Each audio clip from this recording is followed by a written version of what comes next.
नमस्कार। ज्ञानोत्सव की श्रृंखला में आपका स्वागत है।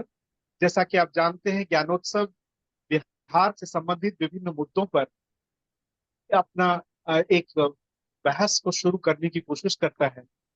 और खास तौर से इसका एक अकादमिक तरीके से हम लोग कोशिश कर रहे हैं कि बिहार के विकास में अपना योगदान।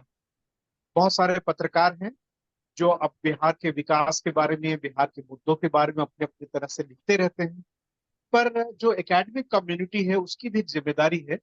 इसलिए उसको ध्यान में रखते हुए हम टीचर्स और स्टूडेंट्स जो दुनिया भर के यूनिवर्सिटीज में बिहार के ऊपर रिसर्च करते हैं या जिस विषय में रिसर्च करते हैं उसमें बिहार से संबंधित विषयों को छूते हैं, उन लोगों के लिए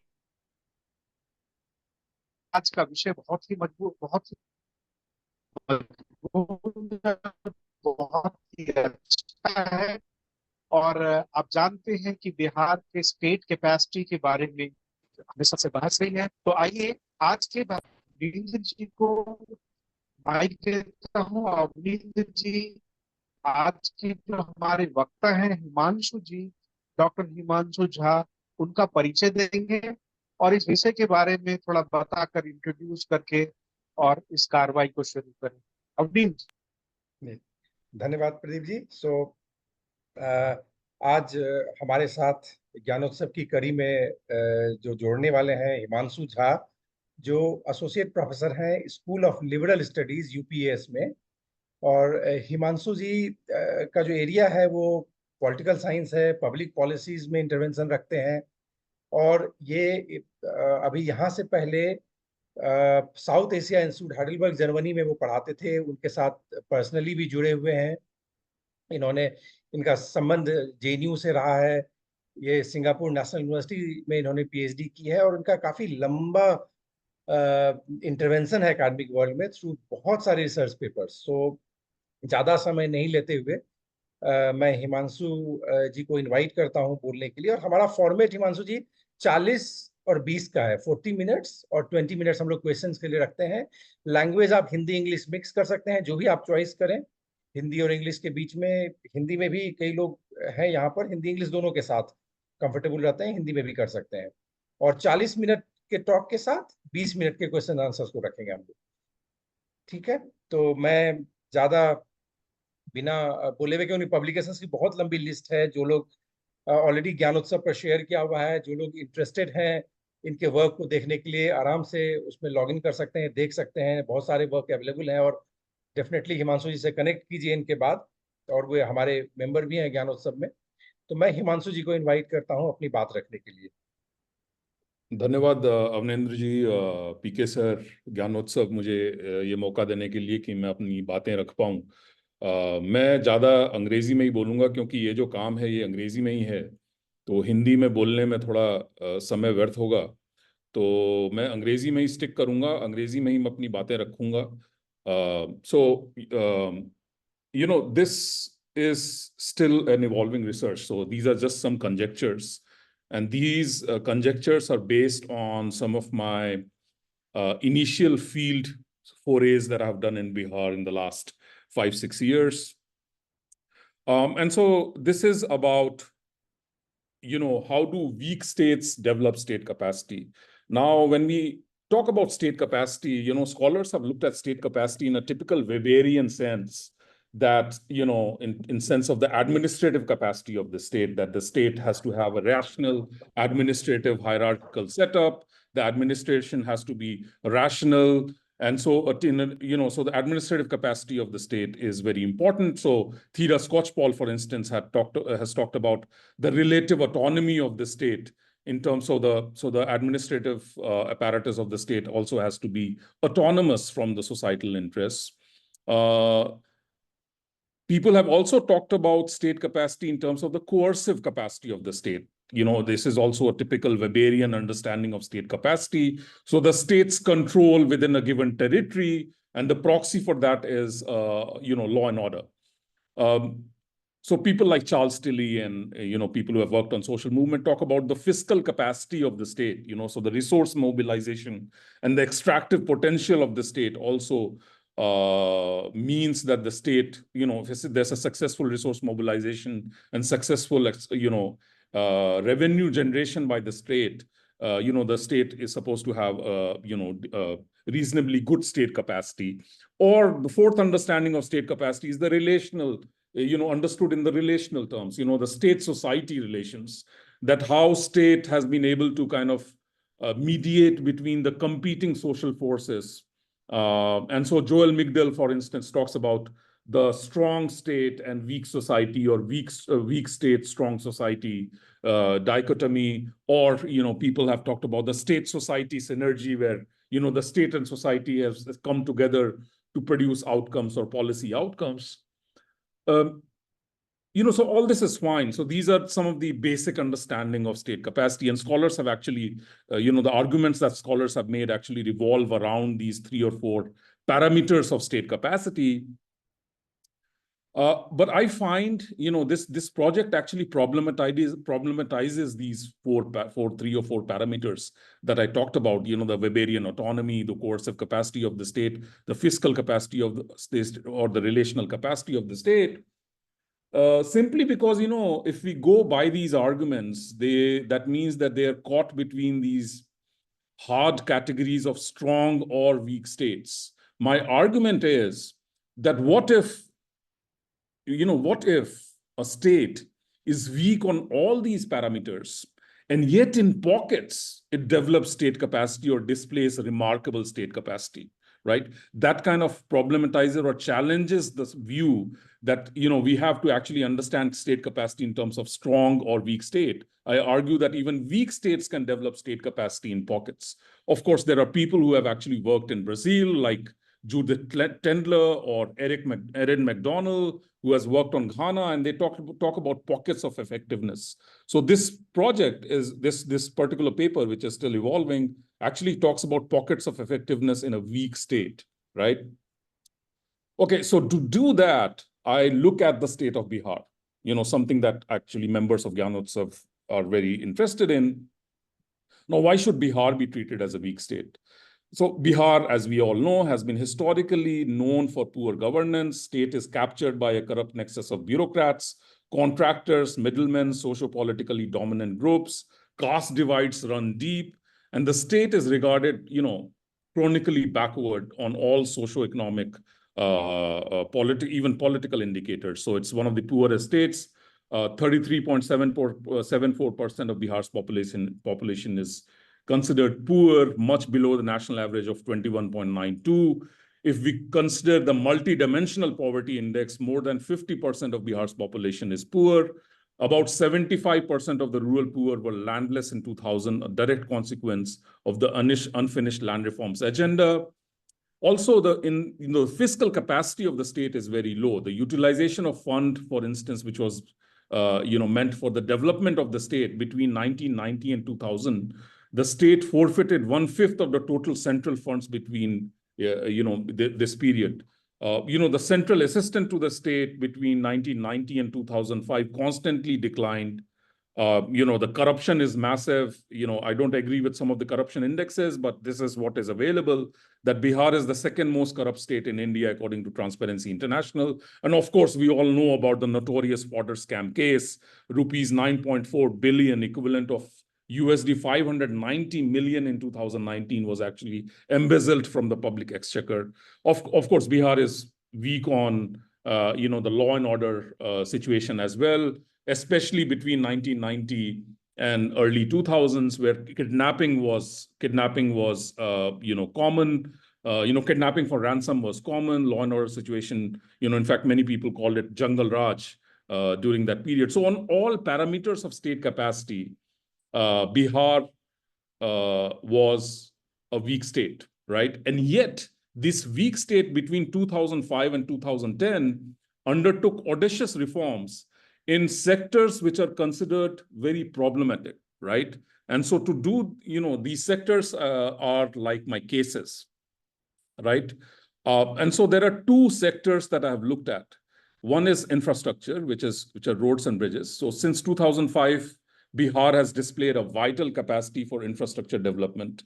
So from 384.60 kilometer in 2004-05, the road length increased to 2,417.14 kilometer by 2008-9. The road length actually increased exponentially by 25%. Also, the fund which was meant for the development or the construction of infrastructure in Bihar was forfeited earlier, was actually, the funds, the utilization of funds meant for roads was exponentially increased during this period. The second area was where the reform happened was actually bridges. So the State Bridge Construction Authority, set up in 1975, had constructed only 315 bridges till 2005. This is especially puzzling because Bihar is a flood-prone area. There are parts of Bihar which were completely cut off from the mainstream Bihar. So for instance, before the Kosi Bridge was built, the district of Supol during the flood season or the rainy season was completely cut off from the mainstream. You actually had to go to Nepal to come back to Supol, right? So this is how bad the situation was. But from between 2005 and 2010, 1,300 bridges were built, and it connected the previously cut off from the cut off flood-prone regions of the mainland, right? The second area which Bihar actually displayed a remarkable state capacity was the area of one area of welfare, which was the area of providing bicycles to every girl child going to standard 9th. And this was also an interesting case because this was actually a direct cash transfer to the beneficiary of INR 2,000 to buy a bicycle. And surprisingly, unlike other public policy programs in Bihar, the leakage was very low. It was as low as 5%. Also, the utilization was actually very high. 93% of beneficiaries actually bought bicycle using that INR 2,000. Right. As a result, what happened was that between 2006 and 2010, the dropouts rates of the girl child in Bihar, which hovered around 83%, came down to around 61%.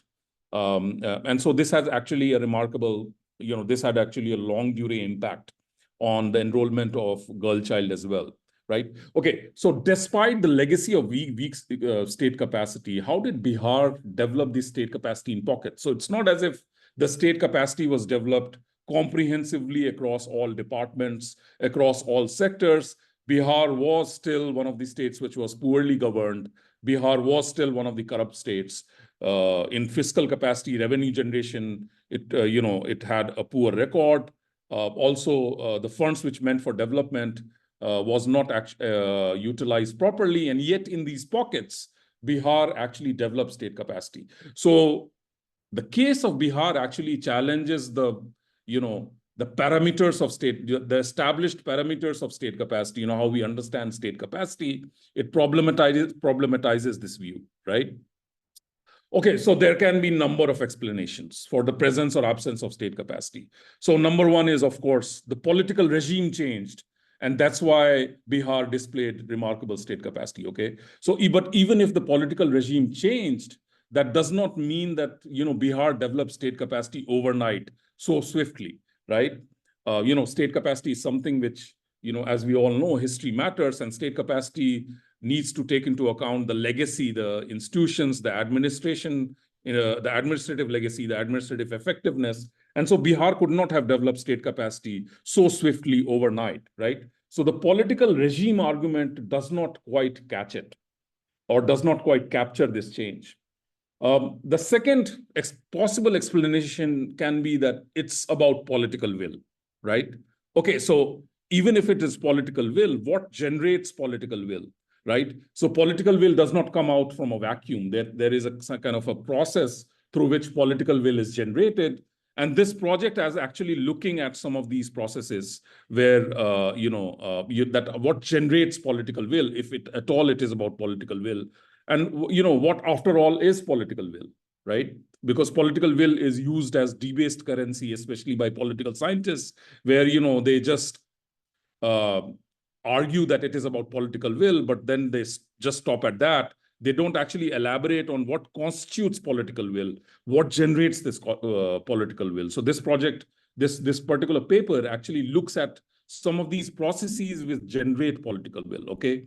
But the third explanation of this is somebody called, a scholar called Prerna Singh, who writes about the connection between solidarity and welfare. So more dense the regional integration, you experience better outcomes. So for instance, Kerala and Tamil Nadu, which traditionally experienced, deep social movement or had a legacy, historical legacy of social movements, had this regional solidarity around Tamil identity or Malayalam identity, and hence, the welfare programs actually fare better in Tamil Nadu and Kerala. Now, Prerna Singh also explains, for her, Bihar is one of the bad cases, but the turnaround in Bihar, which happened after 2005, according to Prerna Singh, it is about, the newfound Bihari identity around Bihari Asmita. I find this problematic because if it was about Bihari identity, if it was about Bihari Asmita, we would find that, the state would display state capacity comprehensively across all sectors. Why does it just display state capacity in a limited manner, limited to these pockets, infrastructure, roads and bridges and the bicycle cycle yojana, right? There's also this view that, the presence or absence of state capacity can be understood in terms of state using its, exclusive access to goods and services to, exclusively to distribute it along ethnic lines. So Kanchan Chandra, for instance, talks about patronage democracy. There's a whole body of literature on clientelism, which talks about the quid pro quo relationship between, the clients and the patrons. In exchange for votes, you selectively display state capacity in distributing goods and services. Even this argument is problematic in case of Bihar, because in this case, even though clientelism existed, even though there was a corrupt nexus of politicians, contractors, middlemen, the state was able to actually transcend these clientelistic networks and was actually able to distribute these goods and services universally across caste lines, right? So it's not as if only people from a particular caste only got bicycles. People from all the caste, every girl child going to standard 9 actually received, if they are eligible, INR 2,000 to buy bicycles, right? So even that is problematic. So then what explains this? I look at it as 4 interrelated processes, right? The first process that I talk about is this idea of social learning, right? So this is different from, the public policy literature where, this different from the arguments in public policy literature, which talk about, the aspect of policy learning. I call it social learning because, this is actually a direct connect that the state establishes with the society. So how do we understand social learning? So before Nitish Kumar actually became the chief minister of Bihar, he undertook number of yatras. Even after he became the chief minister, he undertook number of yatras. And these yatras were just not political messaging. These yatras were not just part of his political campaign. In these yatras, the department secretaries actually accompanied him. And they talked to the villagers. They, in fact, one of the yatras, they had this methodology of establishing samvad or dialogue with the villagers, where they understood the needs and the gaps in policy making on the ground. And so social learning is the first step in the 4 quadrant that I'm talking about actually learning about the needs of the citizens, but also understanding the gaps in the policy making on the ground.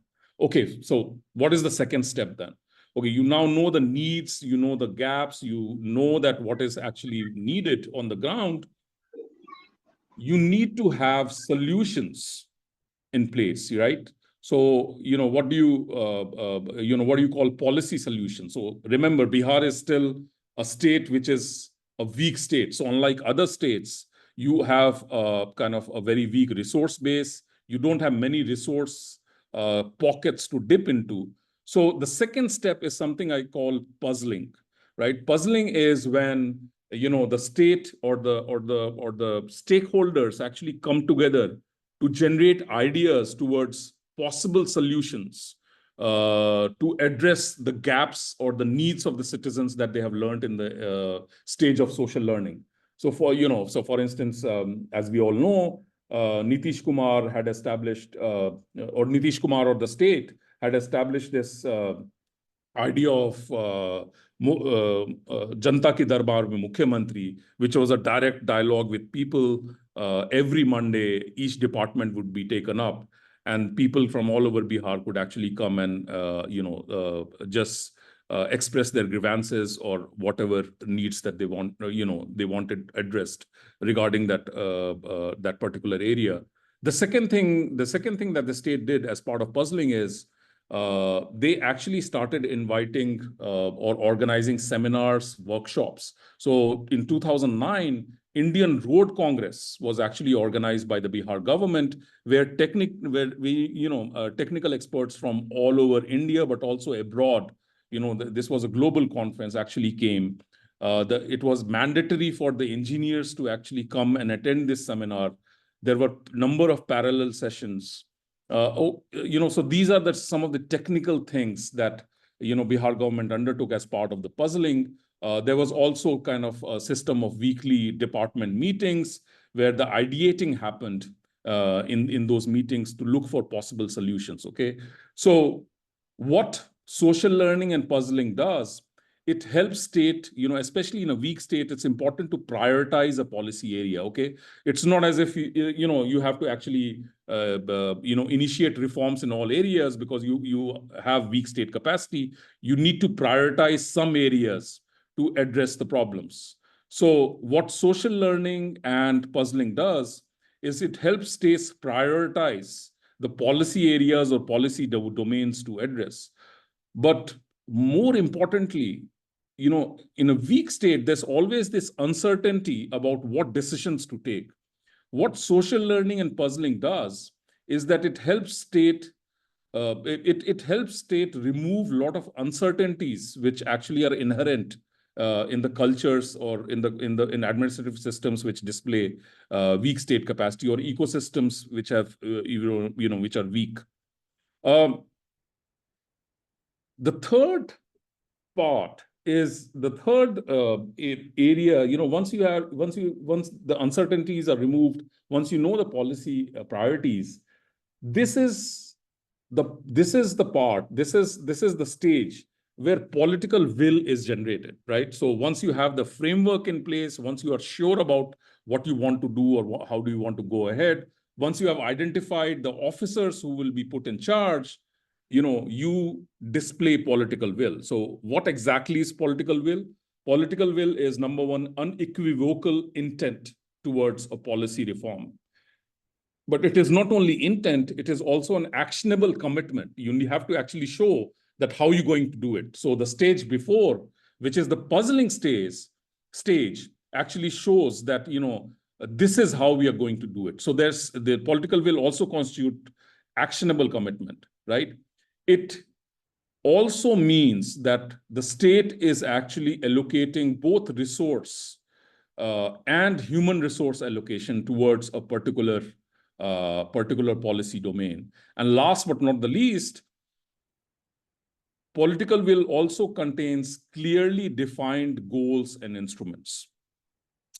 So that is the third stage. The fourth stage is something which I called the powering of the state. So the first stage was social learning. The second stage was the puzzling of the state. The third stage was generating political will. And the fourth stage is something called the powering of the state. Okay, so what is powering of the state? In simple words, powering of the state means despite popular resistance on the ground, despite popular resistance from the embedded clientelistic network on the ground, the state actually just powers through by introducing reforms and innovations, okay? I will just give you a kind of a glimpse of what powering looks like, right? So number one, powering means that if once the political will is generated, you actually have horizontal linkages with the administration. So in a weak state, it is you have actually in a weak state, typically the administrative links are also very weak. So for instance, before 2005, most of the key administrative positions in Bihar was vacant. Especially in the Department of Roads and Bridges, it was actually very low. So you establish direct connections. So what Nitish Kumar did is he handpicked officers to be put in charge of these departments, right? So he empowered the officers. He empowered the officers, but also gave them autonomous powers to take decisions, because you still have to tolerate, the ministers who are part of that clientelistic networks to be, who are part of your cabinet, right? So that is one. So that is what the powering mean. But powering also means introducing some innovations, in innovations in the departments that you have taken charge of. So the powering at the top leadership was handpicking the bureaucrats, which ensured bureaucratic autonomy. And this is a case of Bihar Rajya Pul Nirman Nigam. So as a norm, a politician was the chairman of BRPNN, and the bureaucrat served as the managing director. So Pratyay Amrit, who was put in charge of this BRPNN, was actually made the chairman. And he was actually backed by the CM. Pratyay Amrit now had ample autonomy to decide the priority areas and initiate institutional reforms. The second change was introduced in the standard operating procedures. So projects were executed through detailed project reports. Department engineers had twin responsibilities to prepare the DPRs and execute the projects. So this typically resulted in delays. On an average, it took more than 5 months to complete the DAR. So now they had non-state technical consultants from Indian Institute of Technology or the National Institute of Technology who were invited and explicitly empaneled to prepare the DPRs. The process of filing tenders was also substantially compromised and captured by the exploitative clientelistic networks. So how do you transcend these clientelistic networks? Fresh SOPs were introduced to register the contractors. Several steps were taken, such as establishing an electronic accounting system to register the contractors, third-party quality checks, and the provisions for filing e-tenders through a standard bidding document to ensure transparency. Third, the empowered bureaucrat as a chairperson of BRPNN introduced changes in the governance structures. So the defunct board of directors was revived and expanded to include domain experts. The technical staff and engineers were compulsorily mandated to visit and monitor ongoing projects. Their phones were GPS enabled, so they can actually give feedback directly to the headquarters. Also, BRPNN also became financially sustainable. So it was on the verge of being liquidated, in 2004. BRPNN turnover surged from mere 43 crore in 2005 to 853 crores by 2005. So there was a 15-fold increase in its profit from INR 60 million to 920 million in 2009. These were some of the innovations. So of course, this could have only happened when the state would actually power through some of these innovations and reforms within BRPNN. So I'm not going to kind of elaborate on the other sectors that can come in the Q&A, but what this, so what's the key messaging of this study? First is about the pockets of effectiveness. So it kind of problematizes the established arguments about state capacity and argues that even if the state is a weak state, it can actually display effectiveness in pockets. Second, unlike the usual, Princhett actually says that, Princhett, who actually writes about state capacity, actually says that, India is like, the head does not know what the limbs are, how the limbs are working. So there's a kind of a disjointed system. This actually shows that, apart from, moving beyond the arguments which just talk about the pathologies of weak state, this project also shows that weak states can develop state capacity in pockets. and we need to isolate conditions under which how, weak states develop state capacity, which can be instructive to other, parts of, poor parts of the world. So it explains, rather than explaining why the glass is half empty, it explains why the glass is half full. And the last thing is that it actually looks at these four, interrelated processes and explains how a weak state develops state capacity in pockets. And so, hopefully, as this study expands, we'll be able to kind of understand it better, especially when between June, 2023 and May 2024, 11 bridges have now collapsed in Bihar back to back. So what does that mean? How do we locate this in, my story about bridges in Bihar between 2005-10? So I will stop at that. Thank you for listening to me. I'm looking forward to receiving comments and feedback. Thank you, Himanshu ji. It was an excellent talk. I think probably it's the most relevant talk for our platform, क्योंकि हम लोग बिहार के issues को न सिर्फ देखते हैं, बल्कि हम लोग लगातार कोशिश कर रहे हैं किस तरह से बिहार के डेवलपमेंट में एकेडमिकली हम लोग कंट्रीब्यूट कर सके। और आपका मुझे लगता है जो एनालिसिस है, ये जो ट्रांसफॉर्मेशन है, ट्रांसेंडेंस है बिहार का एक, क्योंकि अगर हम लोग पुरानी बात करें तो काफी एक नॉर्म कहा जाता था कि जब बिहार और झारखंड एक साथ था तो कहते थे बिहार बहुत अमीर स्टेट है बट बिहारी गरीब है। तो कहीं ना कहीं वो स्टेट कैपेसिटी यूटिलाइजेशन का एक बहुत बड़ा लिमिटेशन था जो बिहार के पास हमेशा से था। और समहाउ 2000 में जब बिहार का सेपरेशन हुआ तो कहते थे कि बिहार के पास तीन चीजें हो गई है, लालू बालू, एंड हमारे चीफ मिनिस्टर हैं लालू जी। सो बहुत सारी चीजें जो है रेज की गई थी कि क्या प्रोस्पेक्ट है इस स्टेट का, उसको लेकर क्वेश्चंस हुए थे कि क्या प्रोस्पेक्ट है, क्या बिहार ट्रांसफॉर्म कर सकता है। और मुझे लगता है आपके एनालिसिस ने कहीं न कहीं ये दिखाया कि 2005 के बाद जो ट्रांसफॉर्मेशन हुई है चीजों में, वो काफी हद तक बहुत सिस्टमेटिक है, बहुत थॉटफुल है, और इसे आगे ले जाया जा सकता है इस मॉडल को।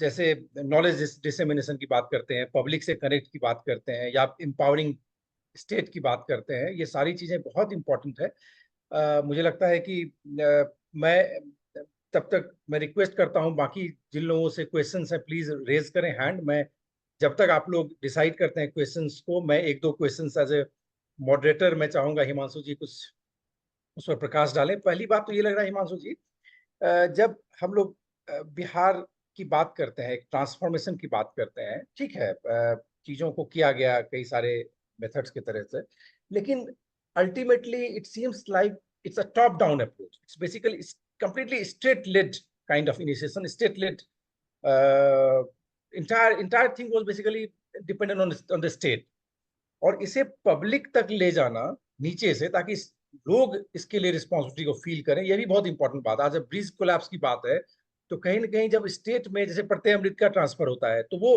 क्या उसको मेंटेन कर सकता है, उस परफॉर्मेंस को मेंटेन कर सकता है? क्या ये सिर्फ ब्यूरोक्रेट के ऊपर डिपेंड कर रहा है उनका परफॉर्मेंस और मेंटेनेंस? क्या ये टेम्पररी है? किस तरह से इस जो स्टेट कैपेसिटी है इसे temporary individual efficiency centric system से एक कॉमन सिस्टम बनाया जाए जो जो एक इंडिपेंडेंट हो इंडिविजुअल पर्सनालिटी और personality. How state should be self-sufficient to a kind of enforce its capacity to basically rebuild or maybe continue its capacity, existing capacity. उस तरह का क्या सिस्टम हो सकता है, आप इसके बारे में बोले। दूसरी बात जो है डाउन टू टॉप, कैसे हमारे बिहार के लोग उसको उसकी रिस्पॉन्सिबिलिटी लें, किस तरह से अकाउंटेबिलिटी फिक्स हो लोगों के साथ। जो जनता का प्रेशर है, इवन दो कनेक्ट हुआ, मैं I totally understand that okay politician ने कनेक्ट किया, बट उस कनेक्शन का यूटिलाइजेशन स्टेट ने किया। State understood things properly, but किस तरह से रिस्पॉन्सिबिलिटी को ट्रांसफर किया जाए पब्लिक के साथ, सो दैट कि what ever is the nature of state, जब वीक स्टेट है तो प्रेशर पब्लिक की तरफ से आए कि भाई आप इन चीजों को करें। तो इसके बारे में आप क्या सोचते हैं, आप इन दो चीजों को लेकर? और तब तक मैं क्वेश्चंस रिक्वेस्ट करता हूं कि आप लोग सब क्वेश्चंस के लिए आए। हाँ, थैंक यू अभिनंदन। दोनों क्वेश्चन बड़े डीप हैं एक्चुअली, क्योंकि टिपिकली पॉलिसी लिटरेचर में, public policy literature, even political science में देखा गया है कि लेगेसीज आर वेरी इंपॉर्टेंट। जैसे मेरा आंध्र प्रदेश में भी मनरेगा पे स्टडी है, तो वहाँ department of rural development has a legacy of very strong committed officers, starting from S R Sankaran, B N Yugandhar, Raju. तो bureaucratic legacies are very important in Bihar, especially in a weak state. Not only Bihar, any weak state, bureaucratic legacies are very weak. So, as you have rightly pointed out, तो जो भार है policy reforms का और sustained policy reforms का, that falls on few policy champions. जैसे Pratyay Amrit can be regarded as a policy champion, कि जो जहां रोड्स एंड ब्रिजेस गए, he was a policy champion, he felt strongly about these reforms and he actually initiated it, he actually made lot of politicians unhappy when he initiated these reforms. तो वो एक विडंबना है weak state का। So how do you sustain it? So also in a weak state, policy, not only policy priorities, political priorities also change. Right? So your chief minister, who was conducive to one idea, might not be in favor of that idea anymore. He might go to something else. So how do you sustain it? So that is something that I'm also kind of puzzling about. मैं इस बारे में सोच रहा हूँ, especially जब मैंने देखा है मेरे केस में ही 11 bridges, in the last 1 year have actually collapsed. And especially bridges was something that they had done remarkably well between 2005-10. Imagine from 315 bridges between 1975 and 2005, they built 1,300 bridges in course of 3 years, by 2009.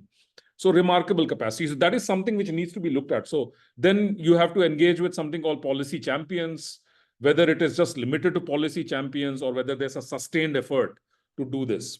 The second issue is also about, durability of these projects, right? Because just making bridges and just making roads is not enough.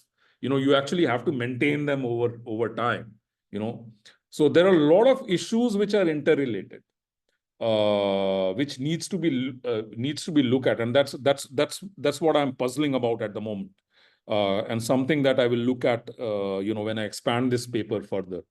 And your second question about, how do you connect it? So this is all top down, yes. So okay, so two responses. एक response तो ये है कि there are few areas in which state cannot withdraw. There are roads and bridges, welfare, state has to be there. State cannot withdraw, and सरकार अपना हाथ खड़ा नहीं कर सकती अपनी रिस्पॉन्सिबिलिटी से कि अब सिविल सोसाइटी करेगा या प्राइवेट प्लेयर्स ही इसमें घुसेंगे. Education, health, these are some of the sectors, infrastructure, these are success states willy-nilly comes in. So we can expect that the reforms would be actually state-led, but there are cases where the state society relations are very important. The state society synergy, what you were talking about, the state society comes together to actually produce better outcomes. So that is something which for instance, Manrega in Purnia, you are from Purnia, on Manrega, I was reading this study that in Purnia, there were some social groups or so, civil society actors who actually, along with the state departments, I don't know how true is this, but I was just reading this study, came together to produce better outcomes. So Manrega and Purnia is actually much better. Katiyar, Purnia is much better than the rest of Bihar, right? Okay, yes, I completely. So that's how you do it. So these are some of the models which need to be replicated, right? But depends on the sector. So for instance, in infrastructure, it needs to be state-led. State अपना हाथ खड़ा नहीं कर सकती, and there has to be an accountability fixed at some level. That whether it's a private contractor, whether it's the officer in charge, whether it's the senior engineer, there has to be an accountability which needs to be fixed for the projects. Avneet जी, मैं एक सवाल पूछ सकता हूँ? हाँ, जरूर। बहुत अच्छा प्रेजेंटेशन था हिमांशु जी। मैं कंसर्न हूँ इस बारे में कि दो लेवल पर, यदि हम लोग 2005 और 10 को देखें तो फर्स्ट टर्म के मुकाबले सेकंड और थर्ड टर्म में क्या हुआ, क्योंकि हम लोग जो इफिशियंसी फर्स्ट टर्म में देखते हैं नीतीश कुमार की, जी वो सेकंड और थर्ड टर्म में नहीं देखते। ये करीब करीब एक्सेप्टेड है। तो एक तो टर्म टू टर्म क्या डिफरेंस आया, और दूसरा सेक्टर टू सेक्टर डिफरेंस क्या है। जैसे मान लीजिए कि हम लोग देखते हैं कि सड़क बहुत अच्छी होगी, बिजली में भी काफी इंप्रूवमेंट हुआ, और दोनों में प्रत्यय अमृत रहे, ये बहुत बड़ी बात है। लेकिन उसके साथ साथ लॉ एंड ऑर्डर इंप्रूव किया, ये तीन चीजों में सचमुच इंप्रूवमेंट है। लेकिन जो सबसे बड़ी कमी है कि वो एम्प्लॉयमेंट जनरेशन, जो एक माइक्रो इंटरप्राइजेस का डेवलपमेंट होना चाहिए था।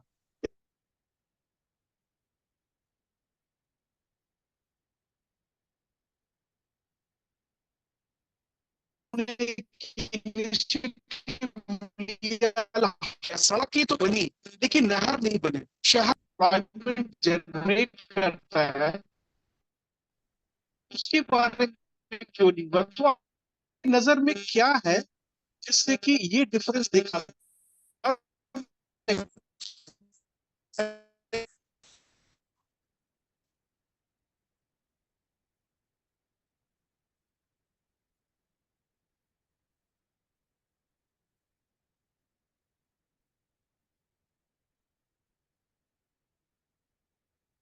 PK sir, your voice, your voice is not clear. हाँ You हाँ, आपकी frozen. वॉइस बीच में रुक गई, बट But मुझे I लगता है got the, कि I think I got the या question, I think gist of the question. हाँ हाँ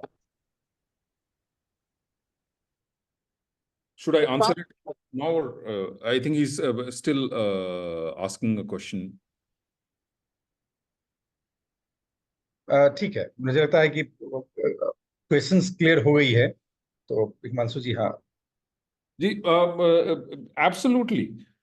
I think the 2005-10, so it is, but इसमें एक एक वो है कि सेक्टर्स जिसमें रिफॉर्म हुए हैं, they have a long, it's not as if roads and bridges का जो फायदा हम लोगों को मिला है वो मिलना बंद हो गया। तो ये एक जो सेक्टर्स जिसमें रिफॉर्म्स हुए हैं उनका एक लंबा इम्पैक्ट रहा है, एक ये मैं बोलूंगा। लेकिन ये मैं जरूर बोलूंगा कि पॉलिसी प्रायोरिटीज, पॉलिटिकल कमिटमेंट जरूर चेंज हुआ है after 2010, and that's why my story of reforms is from 2005-10। मेरे लिए ये देखना भी जरूरी है कि 2010 के बाद क्या हुआ जो ये डिक्लाइन कर गया। जो जो जो मैंने चार प्रोसेसेस बताए, social learning, puzzling, political will, empowering, इसमें कौन सी चीज हुई इन चार क्वाड्रेंट्स में जो ये घट गया? Is it because policy champions खाली जो थे वो प्रत्यय अमृत या आरसीपी सिंह या कुछ चुनिंदा ऑफिसर्स तक ही लिमिटेड रह गया और बाकी ऑफिसर्स में एम्पावरमेंट नहीं हुआ? तो administrative capacity was still very weak, तो उसको रेप्लिकेट करना बड़ा मुश्किल हो गया। सेकेंड थिंग इज कि मैं अभी एक कॉन्फ्रेंस में था जहां साउथ अफ्रीका से एक एक्सपर्ट आए हुए थे। उन्होंने क्या किया है, उन्होंने बहुत सारे डिपार्टमेंट एक अम्ब्रेला में ऑर्गेनाइज कर दिया है, so that each department is, how public policy works is that reforms in one department actually impacts another department. So it makes sense to organize your departments or organize your sectors or organize your ministries or programs under one umbrella where there's a conversation happening between these sectors. So micro enterprises, for instance, Bihar had this problem for a long time, that despite these improvements, despite these reforms, there are no industries in Bihar. I mean, industries are just, and even though there are industries, leave micro, even old industries, have actually, wrapped up their businesses. Remember the whole of North Bihar was full of sugar mills and, small industries, and they completely closed down. So what actually happened there? Was there a lack of synergy? Perhaps the reforms which happened in electricity, reforms which happened in infrastructure, reforms which happened, some of the reforms which happened in welfare needs to be, these reforms need to be carried forward to these areas which are lagging behind. So that coordination is very important. So, this South African presentation actually appealed to me quite a bit, where they have actually collapsed some of the key programs under one umbrella, and they are having conversation with each other. So it's just not limited to one policy champion or one particular sector. but it actually, the lessons carry forward or carries forward to other parts of, the administration. So that is something that, Bihar has to actually think very seriously about, as we know that migration, instead of reducing, has actually outbound migration has actually increased exponentially in last 5-10 years, even though the law and order has improved or infrastructure has improved.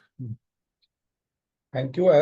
दो questions यहाँ हैं। एक तो नेहा पूछ रही हैं कि agriculture है, because you have a if we can talk about down to top approach, and what kind of policy priorities must be there for agriculture, because वो कह रही हैं कि in state policies Bihar government launch agriculture roadmaps, however while documentation of the policy is there, but there are many implementation challenges, क्योंकि वही आपने कहा particular sectors, कुछ sectors में it's gone like industries Right. and all. So what do you suggest, for agriculture sector?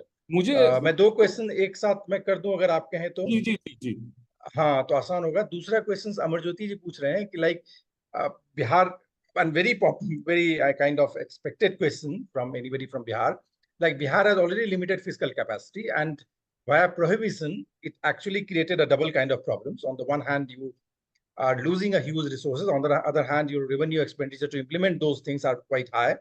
So what do you think? So political will, which could improve pockets of state capacity at the same time, can lead to limiting it. How do you address it? So ये दो questions हैं, and so ये दो questions हैं। मैं एक साथ एक और डालता हूँ कि अभी recent के पाठक के education strategies को लेकर काफी हंगामा बिहार में हुआ है। तो मैं चाह रहा हूँ कि इन तीनों चीजों पर आपकी अपनी कुछ राय दें ब्रीफली, जब तक अगर कुछ क्वेश्चंस आता है। सो पॉलिसी डिस्कनेक्ट एक बहुत इंपॉर्टेंट एस्पेक्ट है ये एग्रीकल्चर में, स्पेशली इन प्लेस, हम लोगों का भी उधर गांव में कनेक्शन है अभी, and I know, I am aware of the problems. तो एक पॉलिसी डिस्कनेक्ट है कि पटना में बैठ के या दिल्ली में बैठ के आपने एक पूरा फ्रेमवर्क बना लिया, but how do you actually when that framework hits the ground, as they say in America, when rubber hits the road, वो आप कैसे आप मैनेज करेंगे? How do you calibrate it according to the local realities? That's the main challenge. इसमें बहुत ही important है that so there is a whole body of literature in public policy dealing with the street level bureaucrats or the bureaucrats who are engaged in the last mile delivery of any policy, right? So in Bihar, it would be BDO and, down below the BDO at the panchayat level and so on and so forth. And so these are the linkmen, or these are the links which needs to be activated when you are actually thinking about implementing, agricultural policy, which is actually envisaged at the, the apex level in Patna or in Delhi. So that's a challenge. And this is something, this is what, this is the kind of solution which comes to my mind. So probably there is another study in waiting, and maybe some of you, or maybe, maybe, whenever I find time, perhaps it would be a good idea to look at the role of street level bureaucrats in Bihar, Yes. who are the face of bureaucracy. So it's not as if every day people go and meet the DM, or people go and meet the secretary or the principal secretary or the deputy secretary, but they actually meet the street level bureaucrat. He is the face of the state. He or she is the face of the state. So these links are very important in the implementation change. So Neha ji, that would be my response. So about political will in pocket. So I couldn't quite get. Is it? Hey, this is about prohibition. It's more about prohibition. शराबबंदी के बारे में, या शराबबंदी के बारे में, जो शराबबंदी के बारे में मतलब रेवेन्यू, शराब से जो रेवेन्यू आता दोनों था, तरह की प्रॉब्लम है। एक तो आपको स्टेट पावरफुल स्टेट ने इम्प्लीमेंट किया है, प्रोविजन कर दिया है जी, और रेवेन्यू कम हुई है। दूसरा, रेवेन्यू एक्सपेंडिचर ज्यादा हुआ है, उसको इम्प्लीमेंट करने के लिए किस तरह के प्रॉब्लम्स वहां हो रहे हैं, क्योंकि स्टेट कैपेसिटी से रिलेटेड है ये दोनों सेंस में। स्टेट कैपेसिटी से रिलेटेड तो है, बट मुझे नहीं लगता कि इसमें unlike infrastructure, in case of infrastructure और लॉ एंड ऑर्डर और इन इलेक्ट्रिसिटी रिफॉर्म्स, इसमें ज्यादा थिंकिंग हुआ था। I think in the four interrelated processes, probably there was social learning कि गांव घर में शराब एक समस्या बन गई है तो इसको बंद करना जरूरी है, लेकिन इसमें मुझे लग रहा है कि puzzling was something which was missing. So, in these 4 quadrants, I think one of the components are missing. तो उसका क्या impact होगा आगे जाके revenue base पे, and how do you tackle this deficit in revenue is something which was not thought over by the Nitish government. तो मुझे लग रहा है कि social learning was there, powering was also there because it made a lot of people unhappy. There was political will to do it, but the puzzling part, ideation between the state was missing. And that's why I think when you are thinking about a policy, when you're thinking about successful policy reforms, you also have to ideate within the state. The ideas within the state actually matter, right? And so you have to take both state and ideas within it very seriously. That's the lesson from the Sharab Bandi. And the third is about the education. Well, I mean, I don't know, some education reforms is something which is a vexing problem in India, and I think I'm still following that story. But yes, I completely agree with the criticism that people are, leveling against KK Pathak. And again, again, there's a problem that the state cannot withdraw. Education is something where state cannot withdraw. You actually have to, especially in a weak state like Bihar. So I will just limit my response to that because still a moving target. अभी मैंने उसको study उस तरह से किया नहीं है. Big task, I guess. So मुझे लगता है कि उन्होंने रिफ्रेश किया अमरज्योति जी ने. The state capacity is seen from 2 lenses. One from the, some say like Ajay Saha who wants the state to leave the space for private players. The other says that the knowledge and research in the sphere of development economies to improve state efficiency, to improve the. मुझे लगता है आपके question से ये, आपके presentation से clear है कि स्टेट, खासकर बिहार जैसे स्टेट में जो वीक स्टेट है, वहां पर स्टेट का role is much more important than leaving it for private players and all. तो ये मुझे लगता है कि विच अप्रोच, ऑफ कोर्स मुझे लगता है पूरे प्रेजेंटेशन में जो रोल ऑफ स्टेट है, एक स्ट्रॉन्ग स्टेट है to implement various project, I think that's very clearly visible from your presentation. और प्रेजेंटेशन में एक और चीज निकल के आ रही है कि स्टेट कैपेसिटी का जो एक डाइकोटोमस व्यू है, स्ट्रॉन्ग और वीक स्टेट, वो प्रॉब्लमेटिक है. So this also contributes to the large body of literature on state capacity, and that's why the case of Bihar is so interesting कि even if the state is weak on most of the parameters, in pockets it can display state capacity. So how does that happen? So that's the puzzle for this study, right? So I'm not studying state capacity across timelines and across arguments. So this is the puzzle for me, that even if the state is weak, why does state in pockets display state capacity? Uska reverse bhi ho sakta hai. Even strong state can have weak state capacity in pockets. So yes. So that's the puzzle, and that's what makes Bihar's case so important. And so perhaps lessons that we learn from electricity reforms, lessons that we learn from roads and bridges, lessons that we learn from the successful implementation of Balika Cycle, Mukhyamantri Balika Cycle Yojana, can we carry those lessons to other lagging parts or other lagging sectors? So that's the issue. I think that's also a puzzle. Yes. So I think conceptually that's the puzzle that we are doing, and also yeah, I think that's what my response is. Yes. Yeah, so it's very important because infrastructure, we call it, mostly in economics, that's a starting point.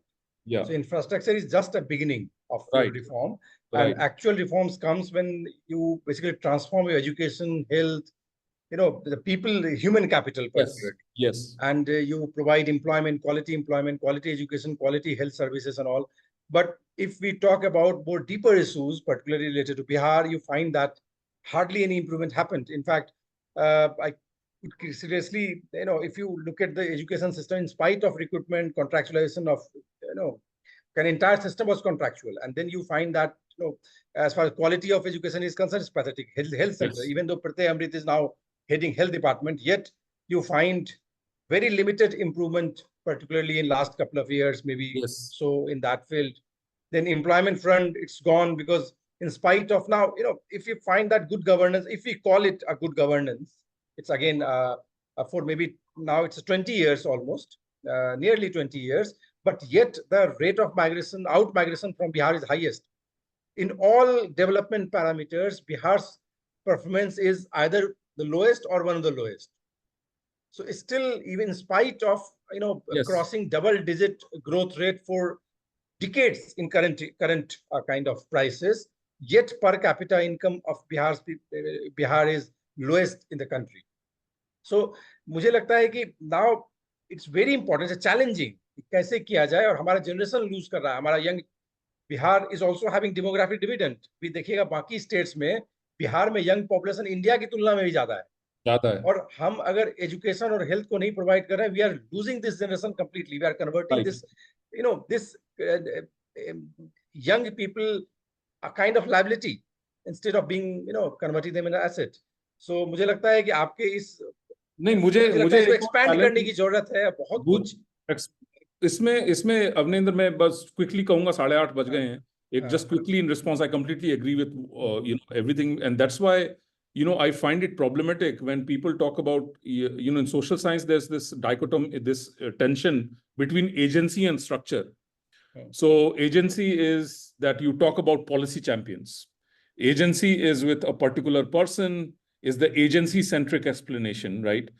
And then there's structure. So there needs to be, the whole structure system needs to change, right? Bihar story, the problem is there is no structural change, so maybe in, structures have not changed. It's just one policy champion. जहां कहीं समस्या होती है, प्रत्यय अमृत disaster, Kosi में flood आया 2008 में, he was made the head of the state disaster management authority. So that's the problem, the policy champion approach. Pratyay Amrit, along with Pratyay Amrit, so okay, so in a weak state, it's important to have policy champions in the beginning, but how do you kind of carry that lesson forward, right? What do you call cross-pollination of ideas?